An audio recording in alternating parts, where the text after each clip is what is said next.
ವಿಜಯಪುರ ಪಟ್ಟಣದ ಹೊರವಲಯದಲ್ಲಿರುವ ಖಾಸಗಿ ಲೇಔಟ್ನಲ್ಲಿ ಬೆಸ್ಕಾಂ ಇಲಾಖೆಯ ಸಿಬ್ಬಂದಿಯವರು 100ಕ್ಕೂ ಹೆಚ್ಚು ಮರಗಳನ್ನು ಕಡಿದಿರುವ ಮರಗಳನ್ನು ಸಾಗಾಣಿಕೆ ಮಾಡಿಬಿಟ್ಟಿದ್ದು, ಈ ಬಗ್ಗೆ ಸೂಕ್ತ ತನಿಖೆಯಾಗಬೇಕು ಎಂದು ಪರಿಸರ ಪ್ರೇಮಿಗಳು ಒತ್ತಾಯಿಸಿದ್ದಾರೆ.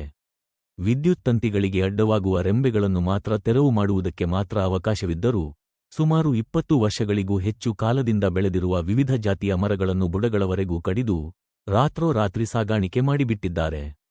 ಅರಣ್ಯ ಇಲಾಖೆಯಿಂದ ಅಧಿಕೃತವಾಗಿ ಅನುಮತಿ ಪಡೆಯದೆ ಇಲಾಖೆಯಲ್ಲಿರುವ ಅವಕಾಶವನ್ನು ದುರುಪಯೋಗ ಮಾಡಿಕೊಂಡಿರುವ ಬೆಸ್ಕಾಂ ಇಲಾಖೆಯ ಸಿಬ್ಬಂದಿ ಮರಗಳ್ ಮಾರಣ ಹೋಮ ನಡೆಸುವ ಮೂಲಕ ನಿಯಮಗಳನ್ನು ಗಾಳಿಗೆ ತೂರಿದ್ದಾರೆ. ಈ ಕುರಿತು ಬೆಸ್ಕಾಂ ಇಲಾಖೆಯ ಸಹಾಯಕ ಇಂಜಿನಿಯರ್ ಭವಾನಿ ಶಂಕರ್ ಅವರನ್ನು ಕೇಳಿದರೆ, ನಮ್ಮ ತಂತಿಗಳ ಕೆಳಗೆ ಮರಗಳನ್ನು ನಾಟಿ ಮಾಡುವಂತೆ ಅವರಿಗೆ ಹೇಳಿದವರು ಯಾರು?